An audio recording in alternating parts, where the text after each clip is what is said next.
Hi everybody, welcome to today's Swiflearn class. So I think we shall start now. So let me just share my screen. So our topic for today, everybody knows, right? That is nutrition in plants. That is the second portion. Anyways, I'll just, oh sorry, this, okay, 1 second. Let me just share and present it. Okay.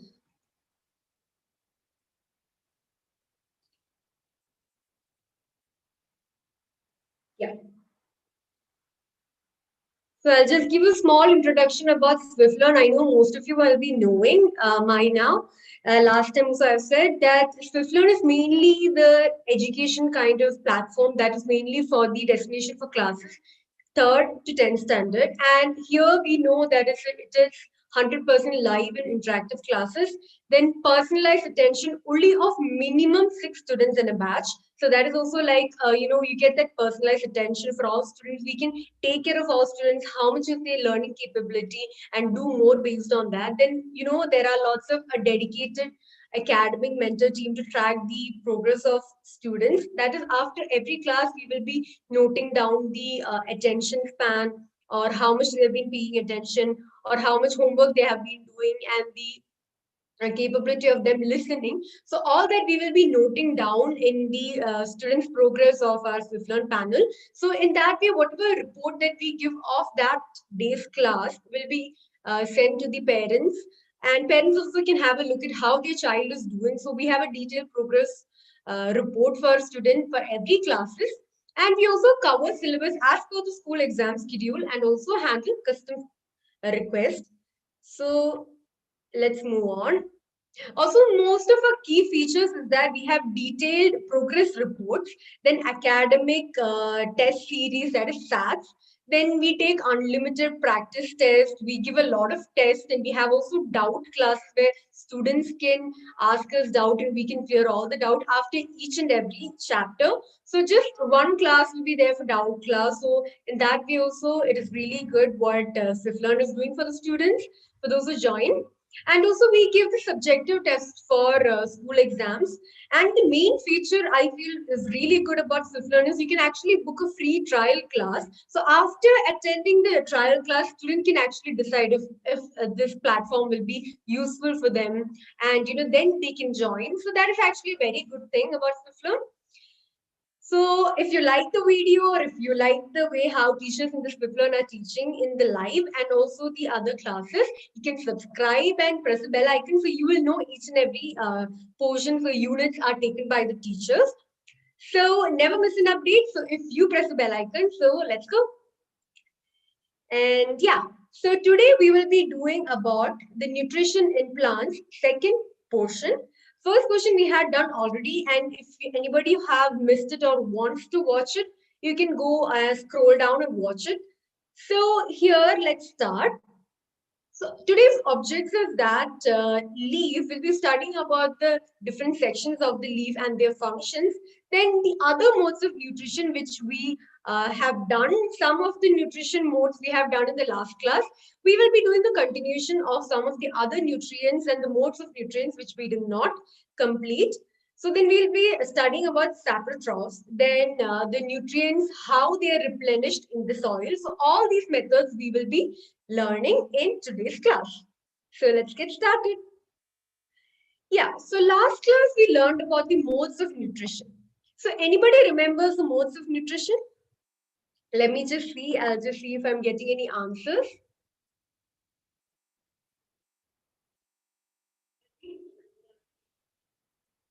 Okay. So yeah, modes of nutrition, what we had was autotrophic and heterotrophic.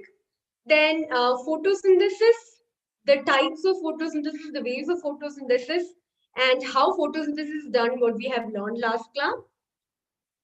Now, so which part of the plant is known as kitchen? We know it is leaves and we have studied about it last time. So now, what is transpiration? What is exactly transpiration and how is this happening in the leaves? So we're going to study about that. That is, transpiration is mainly the loss of water.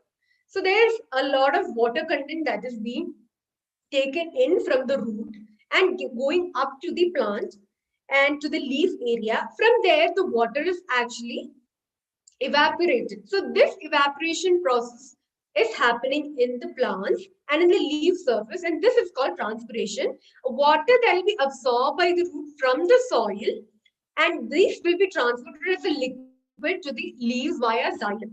In the leaves, small pores are there. So these small pores are actually mainly for the transpiration process to happen. That is the water to get escaped. So this water, when it is escaping from the leaf surface, there is actually a suction being pulled from the leaf surface top area. So in that way, the plants will be having more and more water that is being taken up from the roots because of the suction that is happening in the leaf area. So that is the main importance of transpiration, that it will help the plants in distributing the water all throughout the body uniformly without having any replenishing factors. So that is one main thing why transpiration happens in plants. So as you can see here, here we can see there's a soil, and this blue dots which here is representing the water. So here in this way, water is taken up through here, that is the xylem. So xylem will take the water to the surface of all these plants. Okay, so this water is traveling up through the plant, and then the water will be lost in the form of vapors. And this process is called transpiration. And this is happening through that small pores. So this is exactly about the correct definition and explanation of transpiration. I hope you all understood. So now, if any doubt is there for anybody, you can ask in the comment section. So I'll be clearing the doubt. Now, what if plants lost more water they required? Like, how does that happen? What will happen if it is being like that? So if water is lost greater than the water uptake, what happens is air bubbles can form in the xylem. The xylem is again the vessel that is used for the transportation of water in the plants. So that is, air bubbles can be formed. Now plants reduce these water loss by closing their stomata. So in this way, the water loss in high quantity will be reduced by closing the stomata. So when stomata is open like this, the water will be escaping through transpiration. So when the leaves, or when there's a lot of water that is being evaporated, what will happen is this stomata will get closed. And they also have thick cuticles. That's what is written here, developing thick cuticles. So they have, if this is a leaf, they have on top of the leaf, there is like very thick layer of cuticle. So this cuticle helps in not having lots of water loss or prevents the excessive water loss. And they also have the hairs, small leaf, the hairs are there to increase the boundary layer. So these small hairs, fiber-like thing that is present on the surface of the leaf, that will actually prevent that is also one of the factors that will prevent the excessive water loss from the plants through transpiration. So that is three main ways. That is how, by closing the stomata, then by developing thick cuticles, then also by increasing the hairs of the small fibers that are present in the boundary layer.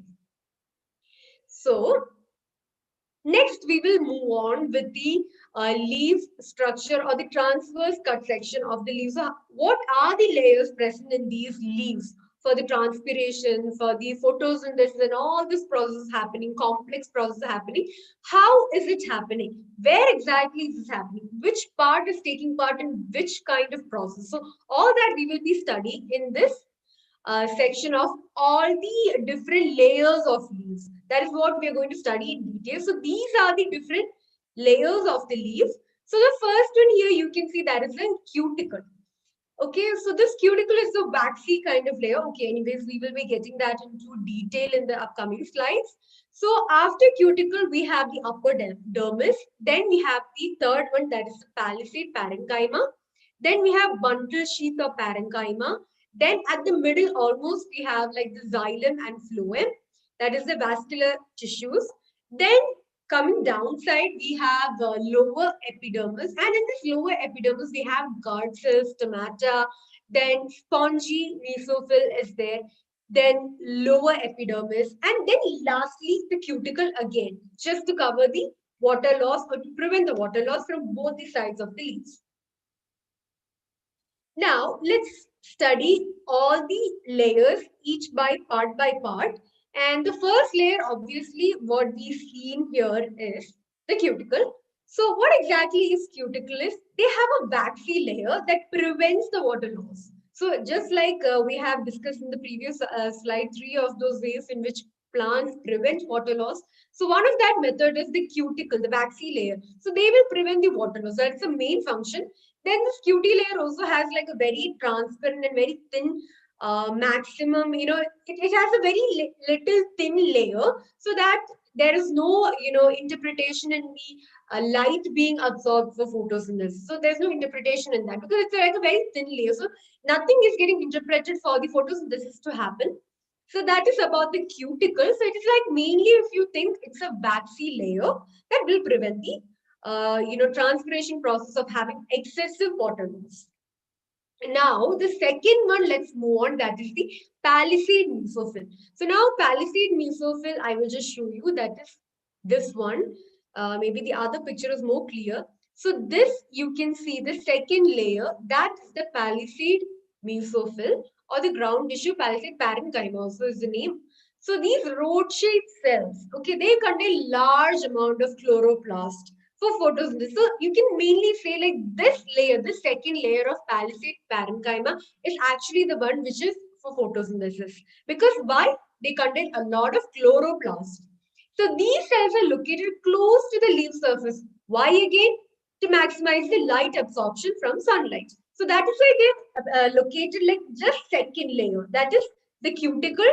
That is a very like thin layer. So after the cuticle will come the palisade mesophyll that are very helpful in capturing lots of light from the sunlight. Now they are upright, elongated, and very tightly packed. Why? Because to increase the surface area for light absorption. So this is mainly done for the absorption of light and to increase the surface area for the light absorption. So palisade mesophyll mainly what you can see their function is for photosynthesis. How to make the process of photosynthesis more efficient in plants. That is exactly why another reason located just below the upper layer of the leaf. So that is about palisade mesophyll. Now, let's move on with the spongy mesophyll. So, talking about spongy mesophyll, these cells are smaller than those of the palisade. Anyways, I'll just show the spongy mesophyll.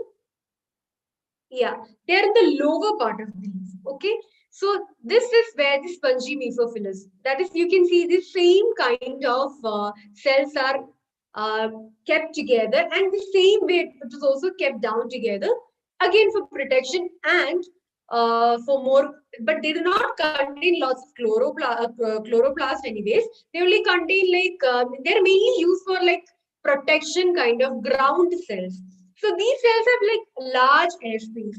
Why? Because that will allow the diffusion of carbon dioxide and oxygen between them. That is exactly why the spongy mesophyll is used. That is mainly for the stomata, the opening transpiration process. So it is like it does not, there are not lots of chloroplast, but there are lots of stomata and the space between. Why? Because of the diffusion to happen. So that is about spongy mesophyll. Now, these airspace also gives these cells a large surface area. Why? To maximize the diffusion of carbon dioxide into the cell and oxygen out there. That is what we just discussed now. So that is it about the spongy mesophyll. Now, let's talk about the vein. The veins of the plants. Any idea what is veins of the plants? Anybody? Let me see if I'm getting any comments. Okay. So yeah, veins of the plants are mainly known as the two vessels, the two main vessels of the leaf, that is the xylem and the phloem. So xylem, mainly you know that it will carry the water. Whatever water content that has to be carried across the plants, all over the plant, that is carried by xylem. And phloem, they carry the dissolved nutrients like sugar. So these are the main two veins of the leaf, and these are mainly largely involved in the transportation process. So now these vessels play an important role. Why? For transporting water to the chloroplast in the mesophyll tissue for photosynthesis. So these water that has been transported up to the leaves should be taken to the mesophyll. Why? Because chloroplasts are present there and for the photosynthesis to take place. So for photosynthesis to take place, we need water that have to be reached all throughout uniformly all throughout the leaf. So that is exactly why the xylem plays a very important major role in doing that. So another functions of phloem other than xylem and phloem, and mainly its xylem, is that they transport the sugar that is produced by photosynthesis away from these cells to the rest of the plant tissues to be used as an energy source or to be stored. So this is the function of veins, and mainly when you think of veins in plants, you should always think as mainly to xylem and phloem. In that, what takes place and what plays a major role is the xylem because it is having the transportation of water function. So moving on with the next one, that is lower epidermis. Now, I'll just show you where the lower epidermis is. This is the lower epidermis, that is after the spongy mesophyll, the lower section of the spongy mesophyll. After that will come the lower epidermis. Now, what is this lower epidermis function? What it does? A protective layer of cells. The lower epidermis produces the waxy cuticle. Okay, why? Because to prevent again the lots of water loss, and this they also contain lots of stomata. The lower epidermis contains pores called stomata that allow carbon dioxide and oxygen to move in and out of the plant. So this layer or lower epidermis contains a lot of stomata. So why? That is because of the diffusion for the breathing process, the photosynthesis and the transpiration to take place very smoothly. Yes, so I got a answer. Yeah, Anu Rohilla had told that it was used to transport material throughout the plant. Very good, Anu Rohilla. So that's the correct answer. So very good. Let's keep it going. Now, we'll recall about this. That is the stomata. This is like the open stomata, which you can see, and this is the closed stomata. So in this open stomata, what is happening is there is carbon dioxide going in for exactly the photosynthesis process. Now, and what is leaving out is the water and oxygen. Okay, so now this is a leaf which is a zoomed in image. This is how it looks. Now we will study a little bit in detail about the stomata closed and stomata open. So stomata open will be the guard cells which are like this, and there will be a space in between, that's the stomal pore. And for the stomata closed, the closed stomata, there won't be that space of the stomal pore. So there'll be no, transportation or the diffusion of air, that is carbon dioxide and oxygen, and the excessive loss of water. So when there's a lot of loss of water, what the stomata does is it will close itself. So in that way, there'll be prevention of excessive loss of water. So now moving on, let's go back to the modes of nutrition which we left in the last class. So we learned in detail about the autotrophic mode of nutrition. Now let's go on to the heterotrophic mode of nutrition. Now, what is heterotrophic mode of nutrition? Anybody? Anybody knows what is heterotrophic mode of nutrition? I'll just read your comment. Anybody who knows what is heterotrophic mode of nutrition? Okay, let me just wait some time. Although we can wait for a lot of time because we are running out of time and we have only 1 hour to complete this. So anybody who knows what is heterotrophic mode of nutrition? Okay, so in this mode of nutrition, what happens is the organism depends on other sources for their food. Like they do not have their own source. So what we learned in autotrophic type of nutrition, they do not depend on any other organism for their own food or survival. They have it in themselves, their own, and they make it themselves. But here, heterotrophic is completely different, where they have to depend on other organism or other sources for their food. Yes. So now give some example of heterotrophic mode of nutrition. Who can give me example of heterotrophic mode of nutrition? Yes, Anu Rohilla has again said that the organism which depend on Very good, Anu. Your answer is really correct. Yes, Monica Yadav have told heterotrophic nutrition. Yes, you may please tell some example of heterotrophic nutrition. Anybody there to give an example of heterotrophic mode of nutrition? Think. You can get the answer actually. It's very easy. Anybody? I'm just waiting for the answers. So yes, it is lice. One of the most common heterotrophic mode of nutrition around us is lice. The lice that are present in the hair. So they derive nutrition from us humans. They depend on humans to live and to progress their life. So yes. Yeah, Anu Rohila has again said lice. Yes, correct, Anu Rohila. Correct. Your answer is very correct. Now, let's go on to the different modes of heterotrophic nutrition. That is, there are three types. First type is the parasitic mode of nutrition. The second type is the holozoic mode of nutrition. Third type is the saprophytic mode of nutrition. So what is it? Parasitic, holozoic, and saprophytic. So these are the three main subdivisions of heterotrophic mode of nutrition. Yes, Anu Rohila has given more answers. Dogs, birds, humans also. Very good, very good. Correct answers, Anu Rohila. So let's move on. So let's start with the parasitic mode of nutrition. Anybody has any idea what is parasitic mode of nutrition? If you have any idea, let's see some answers flow. Let's have some good discussion. Anybody? So I'm just checking. Yes, in parasitism, an organism, they do not have their own nutrition.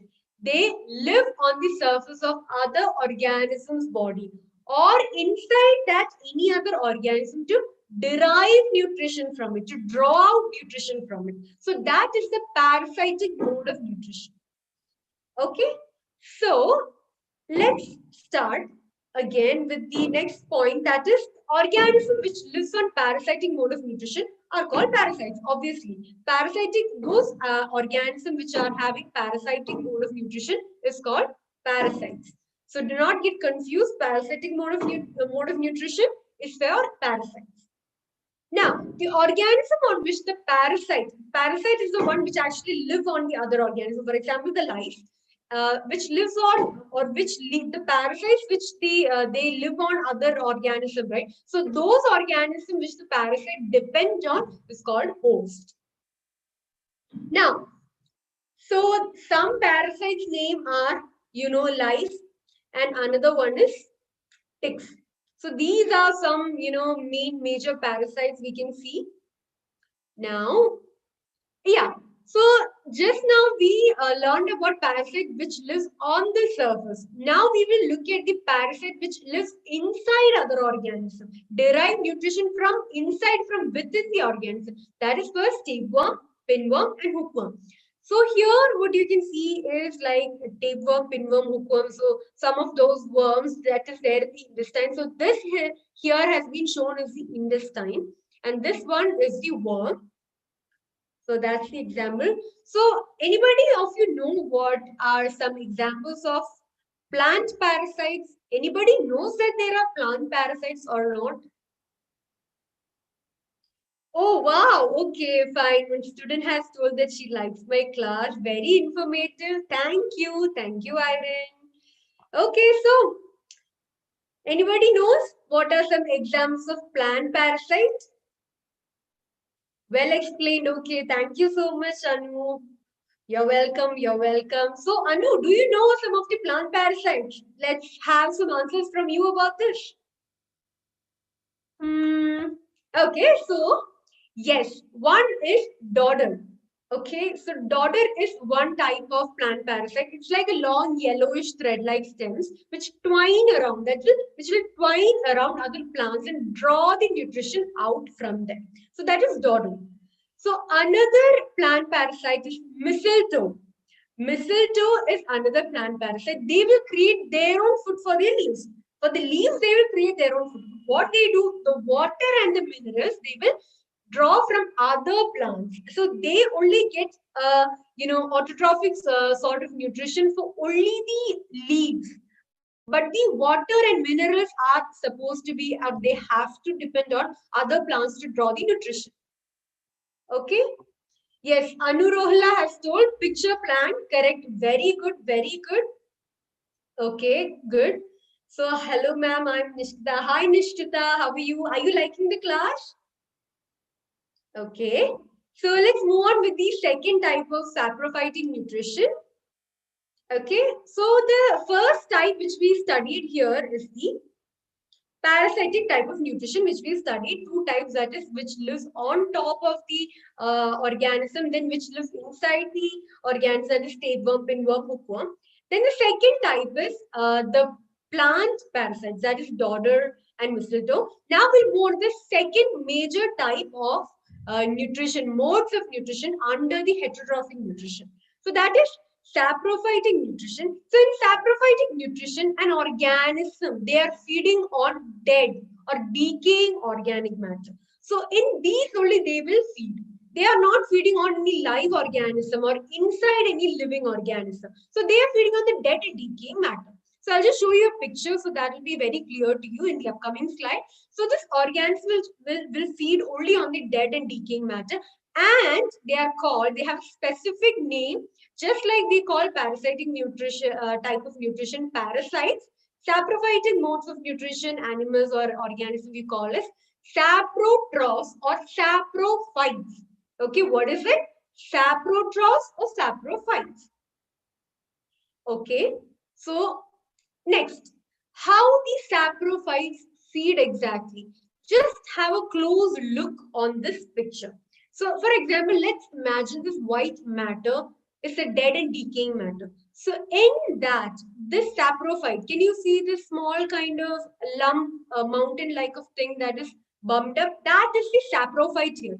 So, this thing that is being, seen deep down is the dead and decaying matter. So, what this small mountain-like thing or the saprophyte that is growing, that's actually taking the nutrition out of the dead and decaying matter. How? By secreting digestive juices of its own. So they will break down the organic matter that is present in the dead and decaying organism or matter, and they will extract the nutrients. Who? The saprophytes. So that is how saprophytes feed. Okay, Monica Yadav has said hi. Hi, Monica Yadav. How are you? So I hope you're listening to class, right? So let's start again.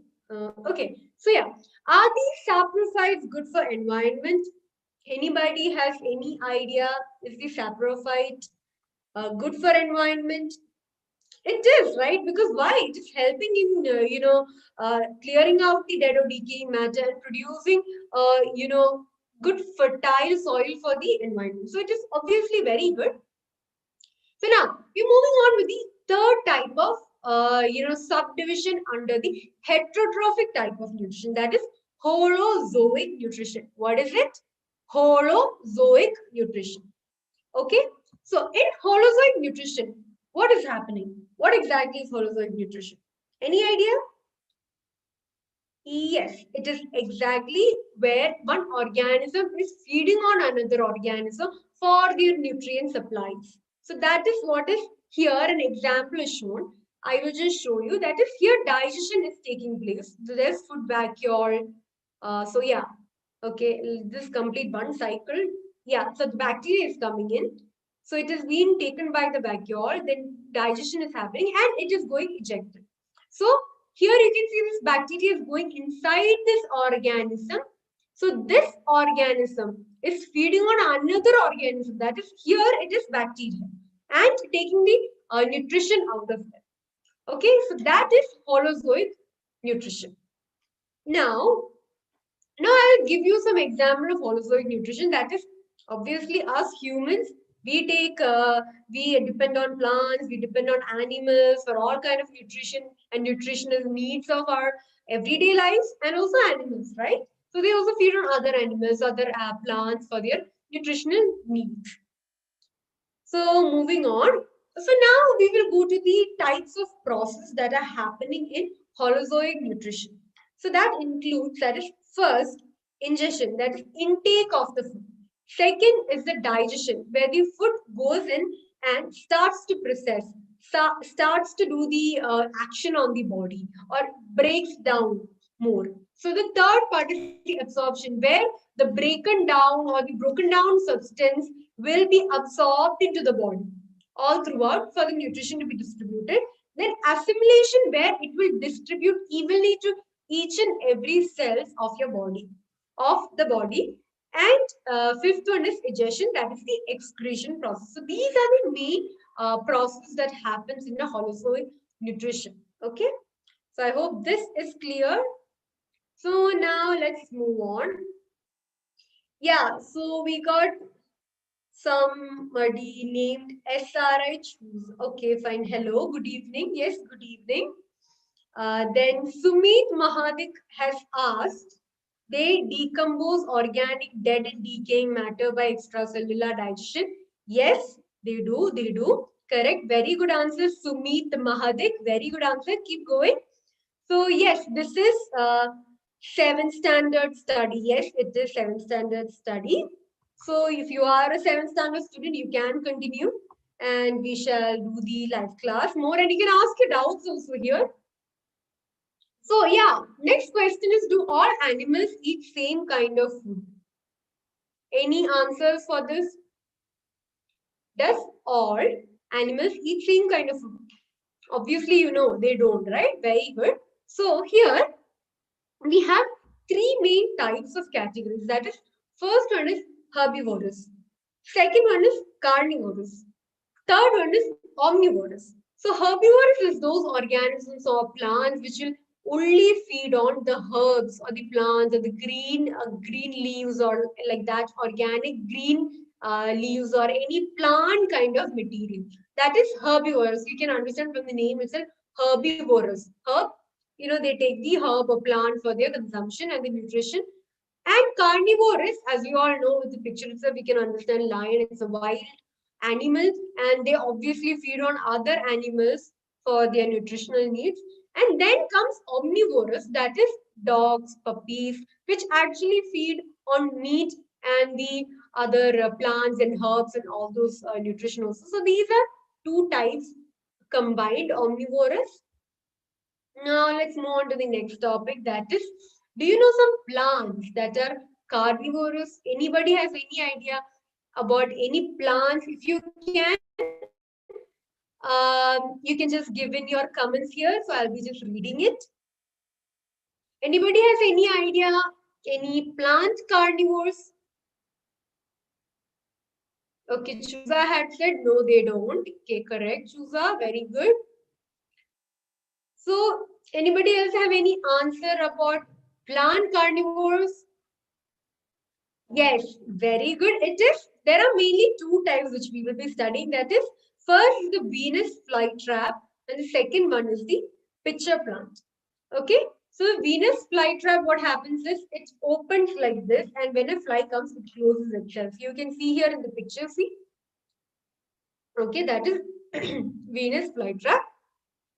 Now, pitcher plant is where any insect will be going inside the small, dabba-like thing. And when it goes inside, it'll just close itself. So, what they do, we will study in the upcoming slide.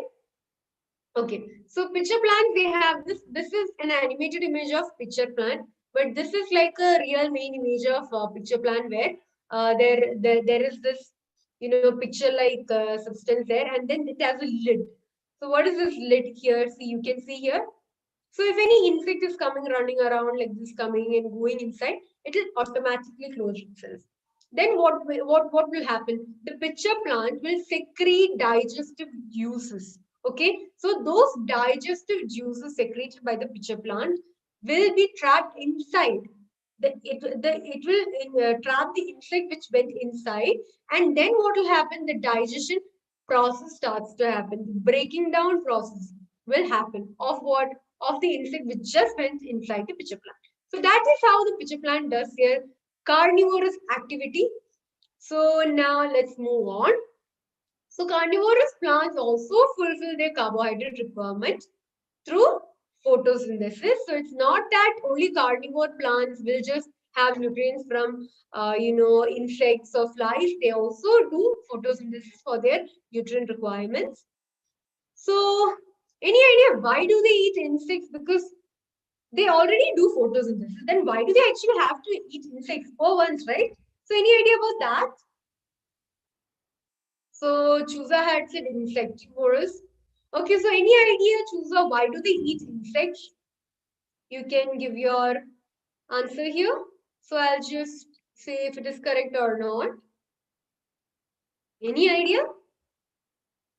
Because they have their nitrogen need to get fulfilled, which means when they do photosynthesis or when they have the insect with their digestive juices, they still do not get nitrogen.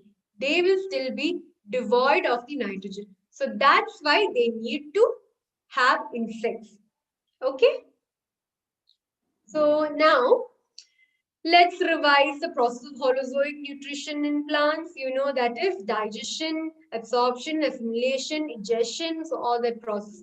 Then, some parasites are lice and ticks. And the steps again, just like what we have revised and told. So that was clear with everybody, right? Ingestion, absorption, assimilation, and ingestion. Okay. So now, some organisms live together for mutual benefit. So what do you call those organisms? So one of such organism is the lichen. Okay. So one of such organism is lichen, where it consists of algae and fungi. The algae and fungi is in the mutual benefit living together relationship. So here, lichens are symbionts. They are called symbionts. Why? The organisms which live together for mutual benefits are called symbionts. So the algae and fungi and lichen are living together for their mutual benefit, and that is why they are called as symbionts. And the mutual beneficial association, the relationship or the mutual beneficial association between them is called two organisms called symbiosis. Okay, so symbionts they are called, the process is called symbiosis. Now, another example is the rhizobium and legume. So what happens here? Last time also in our last class, we discussed that the rhizobium, these are some of the bacteria that are present underground in the soil near the roots. Why? To convert the air that is present, the oxygen that is present in the soil into the form which the plant can absorb. So in this way, rhizobium is helping the plant to absorb the nitrogen and other substances. So what will the legume, that is the plant, do? The plant will give a shelter or food for the rhizobium to live in. So this is the symbiont relationship where there is a mutual benefit for the rhizobium and the legume. So this is another example. So this is the second example. This is the first example. This is the second example. Now, what is symbiosis? Let's just revise. That is the mutual benefit association between two organisms, and they live together for each other's benefit. So what are the types of holozoic nutrition? Anybody? What are the types of holozoic nutrition? Who can tell me? Who can tell me holozoic type of nutrition? Yeah, they are animals and humans. So these are some of the holozoic type of nutrition and the examples of it. So now we will go on. Let's just finish the other questions also. Now, insectivorous plants won't create their food from photosynthesis. True or false? Yes, correct answer. Root reduce. Very good, correct answer. Now, who will tell me the answer for this? Insectivorous plants won't create their food from photosynthesis. It's true or false? I'm waiting for your comments. Let's see who will tell the answer. Okay, anybody who will tell?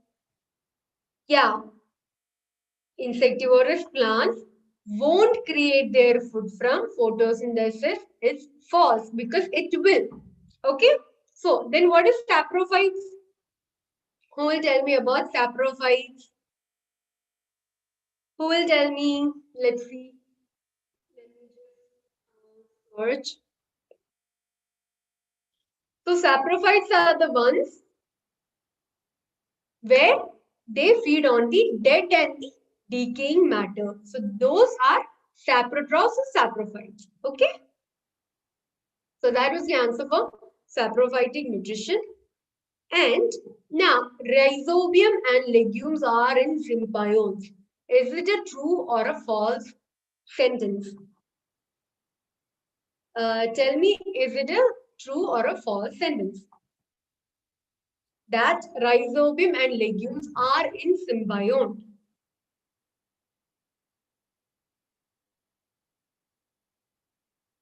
Anybody? It is true because just like that here we study. They are in symbiont. Okay. So very good. Now let's go on. Let's have a quick revision of what we just studied. So we studied about nutrition in plants. Okay. In nutrition in plants, what we studied? Modes of nutrition. So then we studied plant nutrition, wherein we studied about the photosynthesis and all that process. Then from there, what did we study? Any idea? Yes, correct answer, Chusa. She has told the correct, she or he, I'm not sure about that. But true, correct answer, Chusa. Very good, very good. So then, here what happens? Plant nutrition, what they will do? They will synthesize their own food. So what we studied? Nutrition plants, modes of nutrition, then the plant nutrition, and how they synthesize their own food. Okay.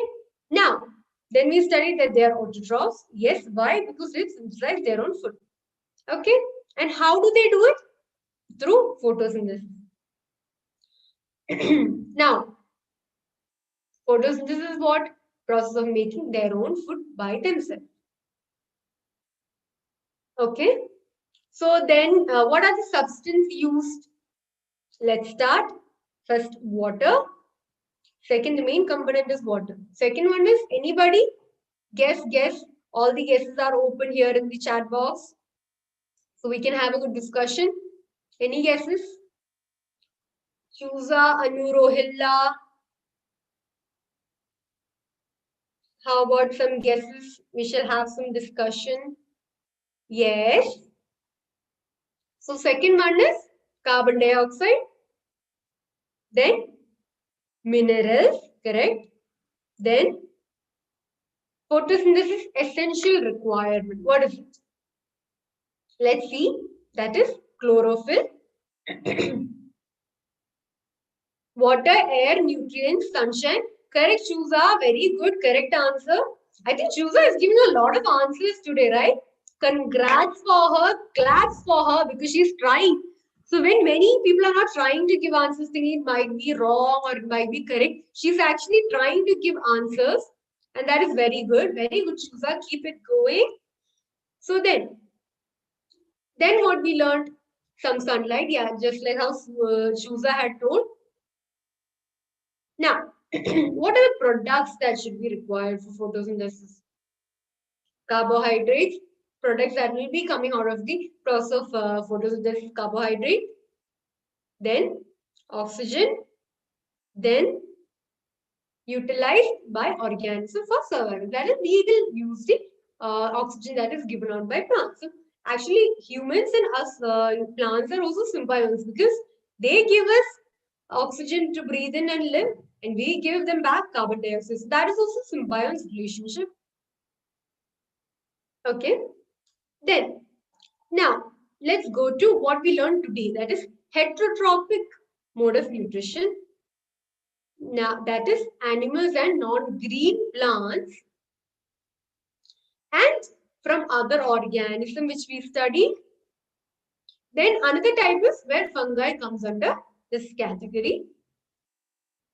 Now, in autotrophic, again, what did we study? All green plants will come under autotrophic category. Why? Because they make their own food. Okay. Now, organism will make their own food all by themselves. So what are the other mode of nutrition? Who will tell me what is the other mode of nutrition? Let me see. Waiting for your answers. Yes, please. Let's go on. So, when you give your answers, it will be really useful for us to have a good discussion and healthy discussion. So we can know that if you have understood the matter or not. Yes, I'm waiting for answers.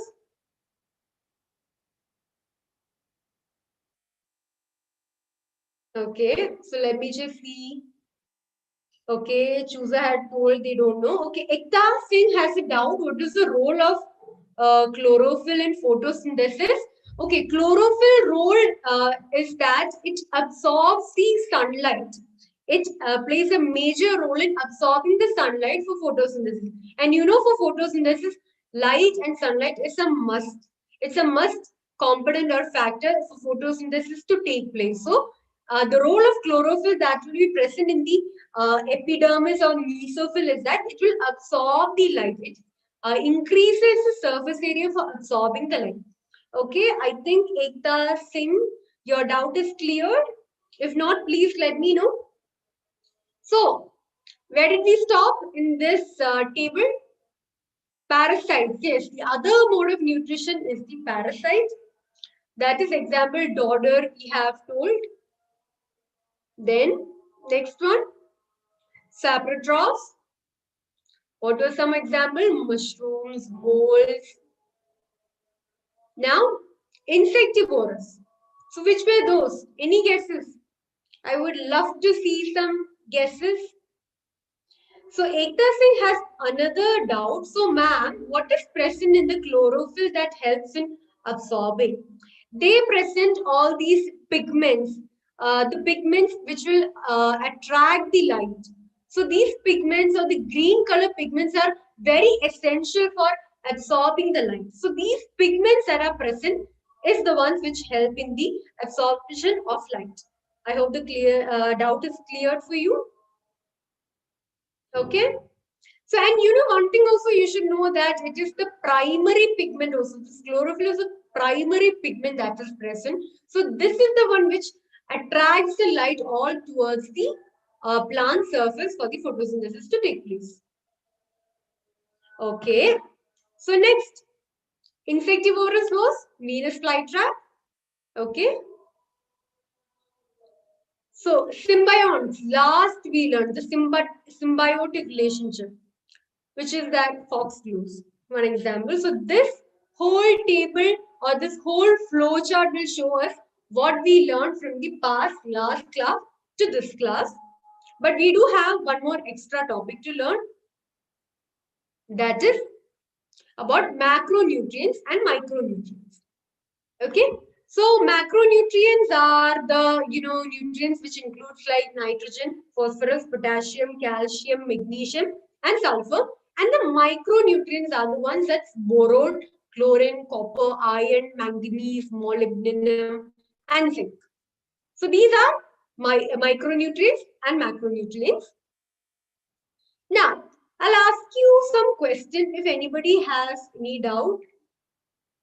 Yes, so Ekta Singh has one more doubt. I think Ekta Singh is the person who's having a lot of doubt in today's our session, and Chusa is the one giving a lot of correct answers. So, congrats to both of them. So, Ekta Singh's doubt is that so do plants absorb all the light falling on them? Yes, absolutely. It will absorb all the light that is falling on them. Why? Because of the presence of chlorophyll or the chloroplast present in them. So I think that is also cleared for Ekta Singh. Yes, Chooser is also enlightening Ekta that they absorb the light and they make food with the help of photosynthesis. Very good, Chooser. Very good, very correct answer. Keep it going. So wild animals like tiger, wolf, then lion, leopard, do not eat plants. So does this mean that they can survive without plants? Any idea about this thought? Who can explain or who can give me some correct answers about this? Does this mean that they can survive without plants? Anybody, any idea? I would love to hear and see answers. So it does mean that they can if they are, but they would want to or they would have to, but if they want, they can because they get all these nutrition from the other, the vital nutrition they will get from the other animals they have for their meals and everything. Yes, they can survive. Ekta has told correct answer. Yeah, plants give oxygen also. That is also correct, Shuza. But I think the question here, what it just shown is that the other than the oxygen, that is the nutritionist needs, that is the food needs, diet needs, they can survive without plants. But obviously, plants need, oxygen. I mean, we animals need oxygen from plants. That is obviously there. So Mamta Kumari is saying hi, ma'am. Hi, Mamta. How are you? I hope you're good, Mamta. Chuza said okay. So I think that is understood. So now let's discuss a small topic and let's wind it up. We're almost time in there. So farmers grow crops every season. So still, how does these plants get all these nutrition from the soil, even though their soil is being used up and grown all throughout the year? Any idea? Oh, Mamta is asking, आपका class कब से start होगा? Okay. For me, my class started at 7 o'clock. You should have been there. So now it is gonna get over by 8 o'clock. I'm really sorry about Mamta, but you can actually watch the video even after the live is over. So Lakshmi has said, hi ma'am, hi. Hi Lakshmi, how are you? So did you listen to the class? Okay, Mamta, good, very good. Yeah, it is by crop rotation. Very good, Ekta Singh. Your answer is correct. Crop rotation. Also, there are some other methods. Okay, Ekta, I will just share it with everybody else also by how they will add fertilizers and manure. So, what is this fertilizers and manure? Just like we have discussed before, that is macronutrients and micronutrients are required for the plants to grow. So, these will be provided by the fertilizers and manure. So, what will they contain? Potassium, phosphorus, nitrogen, and all the essential nutrients which are needed for the plant to grow. Okay. Now, how? Which is the other way to increase the nutrients in the soil is by growing leguminous plants. Why leguminous plants? Because they will have a very symbiont relationship with the rhizobium. What is the role of rhizobium? Converting the nitrogenous content into the form which the plants can take it. So by growing leguminous plants, so these are main two methods and also crop rotation by which they replenish the farmers replenish the soil that is present for the all throughout the year a crop and all the farmer and every growth of all these yield. So by adding fertilizers in manure, then by growing leguminous plants and also by crop rotation like how Ekta Singh was telling. So today, what did we learn about in our classes? Leaves, the different sections of the leaves and all their function. Okay. Then the other mode of nutrition which we could not learn last class, that is the heterotrophic type of nutrition. The types, three types under the heterotrophic: Holozoic, saprophytic, and parasitic. Then we learned about saprotrophs, which will feed on the dead and decaying matter, the main. Then how nutrients are replenished in the soil. How it is replenished? Anybody answer? Just we have discussed about it. You can just let me know. How is it replenished in the soil? Please let me know if anybody has listened in the class. Let me know. Okay. I'm waiting for answers. Okay. Chusa has a doubt that red worms. Can you please... red worms, no. Red worms, what they do on the soil is that they will just, bring up the soil, bring the soil which is already exposed. So I will just tell the doubt to all the audience. So Chusa is having a doubt that she has heard, I have heard somewhere that the red worms are also used to do something in soil. So red worms, I think most of you have seen it. It's those very elongated red in color, small worms, which actually I've seen these worms, and what they will do is they will mix up the soil, they will churn the soil in such a way. What they will do is that the soil which is already exposed on the atmosphere will go down, and the soil which is already there, which was present before at the down below layer, will be made up. So in that way, the soil which was devoid of the nutrients will go down and get replenished with nutrients and come up. So in this way, the worms, the red worms, what they do, they do not have much important function. This is an important function, but this farmers also do by the access spades, pitchforks, and everything. So, but what the red worms do is they will very nicely, very fine, in a very fine way, they will mix the soil up. That is the nutrient soil with the nutrient deplenished soil, and this will be mixed with the nutrients and brought up again. So in that way, red worms will surely help in the farming process by mixing up the soil, making sure the soil of nutrient is reached out to all the soil areas where present for the plants to grow. So in that way, red worms will help. So I think Chusa, your doubt is cleared about this. So yes, that is what we learned today. And thank you so much, children, for listening and asking many doubts and answering the questions what I have asked. It was a very interactive live session for me. Thank you so much, everybody. So you can ask me if you have any doubt. Okay. So we have like 2 more minutes. We will wind it up very soon. So if you have any doubts, you can shoot as soon as possible. So I will just look into it. So I'm just waiting for your doubts. Thank you. Shuza has said me thank you. Thanks to you for making it very interactive and answering questions and asking doubts. Thank you, Shuza, and you're welcome. Down. Anybody else have any doubt? Then we can go on. So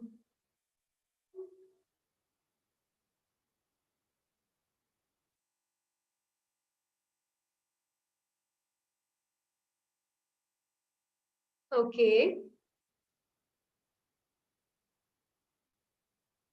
So I think that was it. Nobody has any doubts. So I was just checking my comment section of YouTube. Nobody has any doubt, I guess. So that's it, everybody. Thank you so much.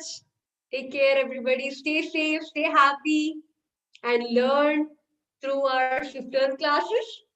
Yeah, that's it. Bye.